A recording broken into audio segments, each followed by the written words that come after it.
انشاءاللہ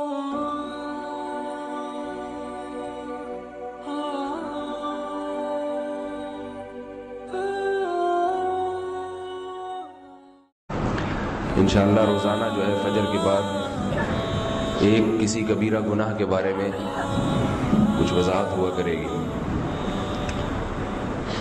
قرآن و حدیث میں جس جرم کو سب سے بڑا جرم کہا گیا ہے وہ ہے غیر اللہ کے ساتھ کسی غیر کو شریک کرنا۔ ارشاد ہے وَذَرُوا ظَاهِرَ الْإِثْمِ وَبَاطِنَهُ، ظاہری گناہوں کو بھی چھوڑ دو اور باطنی گناہوں کو بھی۔ تو ان جرائم میں جس کو اللہ نے سب سے بڑا جرم کہا ہے وہ یہ ہے کہ اللہ کے ساتھ کسی کو شریک کیا جائے۔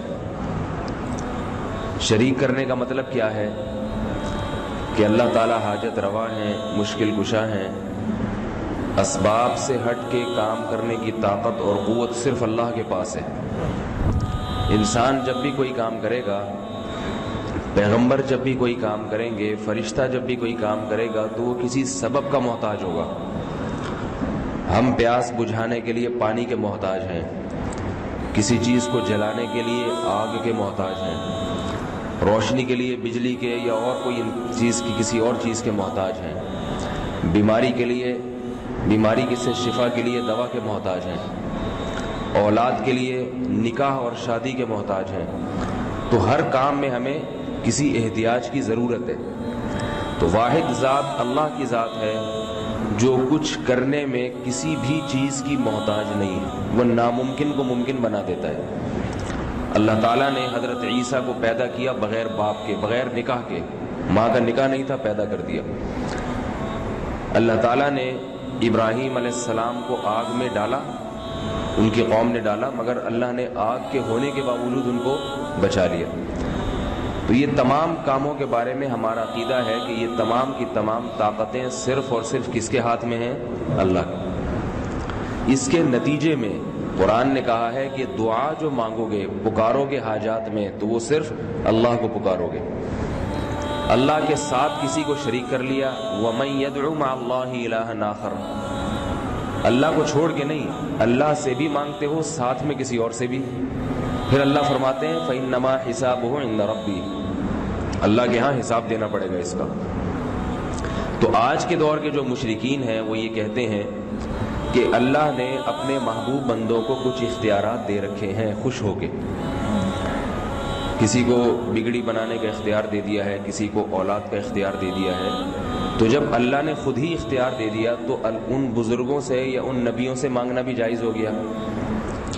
قرآن میں اسی شرک کی جگہ جگہ نفی ہے کہ ہم نے اپنے اختیارات کسی کو تقسیم نہیں کیے، اسی شرک کی۔ اللہ جیسا دوسرا اللہ، اس کا پوری دنیا میں کوئی بھی قائل نہیں رہا ہے۔ سب یہ کہتے تھے اللہ ایک ہے، عیسائی بھی یہ کہتے ہیں کہ اللہ ایک ہے، ہندو بھی بھگوان کو ایک مانتے ہیں۔ بعض ساری گڑبڑ یہاں آ کے شروع ہوتی ہے۔ اسلام میں اور نان مسلم میں فرق یہ ہے کہ وہ اسلام یہ کہتا ہے کہ جب اللہ کو ایک مانا ہے تو حاجات اور مشکل کشا صرف اسی کو مانو، اس نے اپنے اختیارات کسی کو تقسیم نہیں کیے، کیونکہ اختیارات وہاں تقسیم کیے جاتے ہیں جہاں خود سارے نظام پہ کنٹرول کرنا ممکن نہیں ہوتا۔ وزیر ہے، اختیارات تقسیم کرتا ہے، کچھ علاقے کے کونسلر کو، کچھ ناظم کے پاس چلے جاتے ہیں۔ پانی کا مسئلہ جو ہے واٹر پمپ والوں کو دے دیا، بجلی کے مسائل الجھانے کے لیے KESC کا دفتر بنا دیا۔ تو خود سارے مسائل حل کرنا حکومت کے بس کی بات نہیں ہوتی، جبکہ اللہ ہر وقت ہر ایک کی سنتا ہے، سارے مسائل حل کرتا ہے۔ تو اس لیے قرآن مجید میں شرک کو سب سے بڑا ظلم کہا ہے، اور مشرک شرک پر موت واقع ہو جائے تو جہنم کی آگ کی وعیدیں سنائی گئی ہیں۔ کچھ بھی ہو جائے اس کی مغفرت نہیں ہو سکتی اگر اسی پر موت واقع ہو گئی۔ وجہ اس کی یہ ہے کہ شرک کی برائی یہ عقل سے سمجھ میں آتی ہے، انسان کی عقل سے۔ عقل یہ کہتی ہے کہ جو ہمارے جیسے عاجز ہیں ہم ان کے سامنے سر نہیں جھکائیں۔ عیسیٰ علیہ السلام کھاتے بھی تھے، عیسائی بھی مانتے ہیں، وہ بھی روٹی کے محتاج تھے، وہ بھی پیاس کے لیے پانی کے محتاج تھے۔ تو سوال پیدا ہوتا ہے وہ پھر تمہاری بگڑی کیسے بنا سکتے ہیں جو خود روٹی کا محتاج ہو؟ خود کانا یا کلان یا طعام، قرآن کہتے ہیں وہ تو کھانا کھایا کرتے تھے۔ تو اسی طرح مزاروں پہ جا کے مانگنا، یہ ساری کی ساری چیزیں کفر ہے، شرک ہے، انسان کو مرتد بنا دیتی ہے۔ یا رسول اللہ مدد کے نعرے لگانا یا غوث اعظم مدد کے نعرے لگانا، اس سے ایمان کی بنیادیں ہل جاتی ہیں۔ اور اللہ نے فرمایا لا يدخلون الجنۃ حتى یلج الجمل فی سم الخیاط، جیسے اونٹ کا سوئی کے ناکے میں سے گزرنا ممکن نہیں ہے، ایسے ہی مشرک کا جنت میں جانا ممکن نہیں۔ یہ مثال دی جاتی ہے نا، اونٹ اور سوئی کا ناکا ایک دوسرے کے بالکل متضاد ہے، جیسے اونٹ کا سوئی کے ناکے میں سے کوئی گزرنا عقلاً محال ہے، تو اللہ فرماتے ہیں جو لوگ میرے ساتھ دوسروں کو شریک کرتے ہیں ان کا جنت میں داخلہ اسی طرح عقلاً محال ہے، ممکن نہیں ہے۔ وجہ اس کی ہے کہ قیامت کے دن جب مصیبت آئے گی اور وہ اللہ کو پکاریں گے تو اللہ کہیں گے اب اسی کو پکارو جس کو دنیا میں پکارتے تھے، بابے کے مزار پہ جاؤ غوث اعظم کو پکارو، جاؤ رسول سے مدد مانگو، میں مدد نہیں کروں گا تمہاری، تو سارے عاجز کھڑے ہوں گے، کوئی نہیں بچا سکے گا۔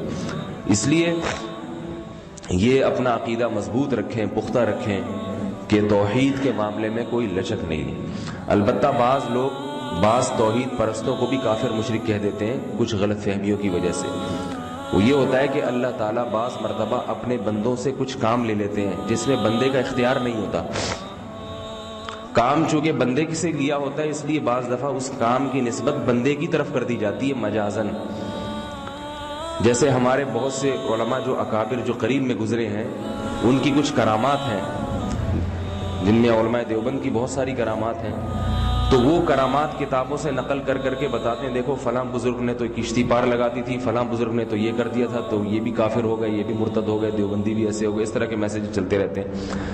تو یاد رکھیں اللہ بعض دفعہ خوش ہو کے کسی کے ہاتھ سے کوئی کام جاری کر لیتا ہے، اس میں اس بزرگ کا دخل نہیں ہوتا، اللہ کے ارادے سے ہوتا ہے۔ جیسے موسیٰ علیہ السلام جب لاٹھی پھینکتے تھے تو لاٹھی کو سانپ بناتے تھے نا موسیٰ علیہ السلام، تو اصل میں ہاتھ موسیٰ علیہ السلام کا استعمال ہو رہا ہے، مگر موسیٰ علیہ السلام کے ارادے کا اس میں دخل نہیں تھا۔ یہ بنانے والا کون تھا؟ اللہ تعالیٰ تھے۔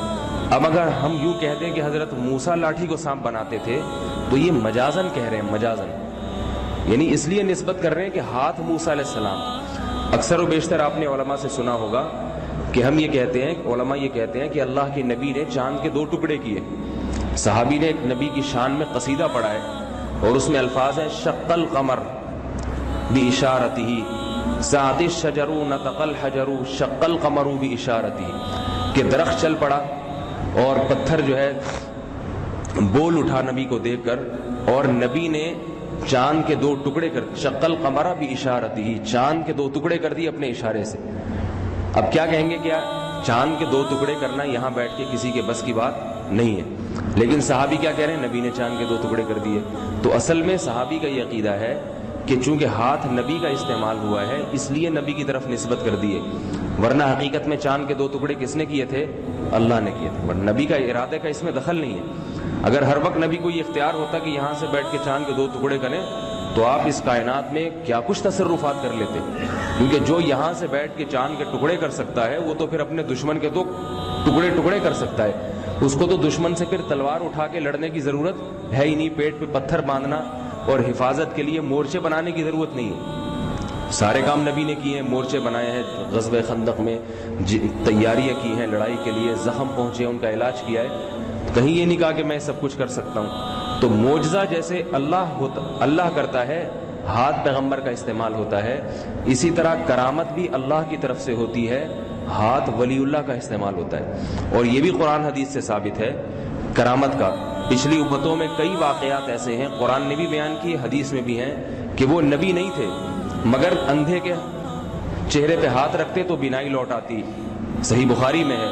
حضرت مریم کی کرامات ہیں، حالانکہ حضرت مریم نبی نہیں تھی، خود حضرت مریم کی یہ کرامت ہے کہ شوہر کے بغیر بیٹے کا جن لینا، یہ اسباب کی دنیا میں ممکن نہیں ہے کہ ایک عورت نکاح نہ کرے اور بچہ پیدا کر دے وہ، لیکن اللہ نے حضرت مریم کی یہ کرامت کو ظاہر کیا۔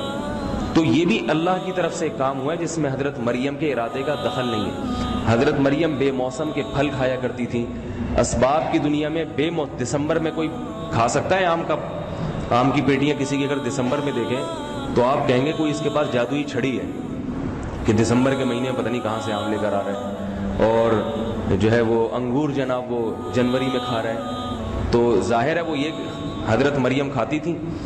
تو کسی نے حضرت زکریا نے پوچھا یہ کیا؟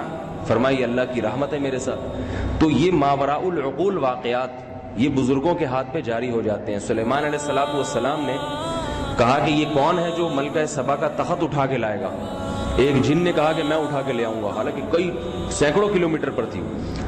تو جن کہہ رہا تھا کہ میں اٹھا کے لاؤں گا، اتنے میں ایک بزرگ نے کہا جن کو اللہ نے زبور کا علم دیا تھا، انہوں نے کہا کہ آپ کی پلک جھپکنے سے پہلے میں اٹھا کے لے آؤں گا۔ تو ابھی کہا اور اتنا بڑا تخت اٹھا کے لے آئے وہ۔ تو اس سے یہ پتہ چلا تو کہ وہ اٹھا کے جو لائے ہیں تو ظاہر ہے انسان کے بس میں نہیں ہے وہاں سے وہاں اٹھا کے اتنی بڑی چیز لے آنا۔ اگر ایسا ان کو یہ اختیارات ہوتے تو پتہ نہیں کیا پھر سلیمان علیہ السلام کی حکومت کی ضرورت ہی نہیں تھی، وہ خود ہی ساری دنیا میں اسلامی نظام نافذ کر دیتے، ادھر کا ادھر کر دیا، صدر کو ادھر بٹھایا، وزیر اعظم کو دائیں طرف کیا، اپوزیشن کو یوں کر دیا، بحر عرب کی طرف تھوڑا سا کھسکا کے وہ خود ہی مرمرا کے ختم ہو جاتی ہے اپوزیشن ساری۔ تو ایک کرامت ظاہر کر دی۔ اب یہ نہیں کہ ان کو اختیارات ہیں جس کو چاہیں جب چاہیں اٹھا کے لے آئیں، اللہ نے ان کے ہاتھ پہ ایک کرامت ظاہر کر دی اور نسبت انہی بزرگ کی طرف کر دی مجازن، ورنہ اس کا دخل نہیں ہوتا۔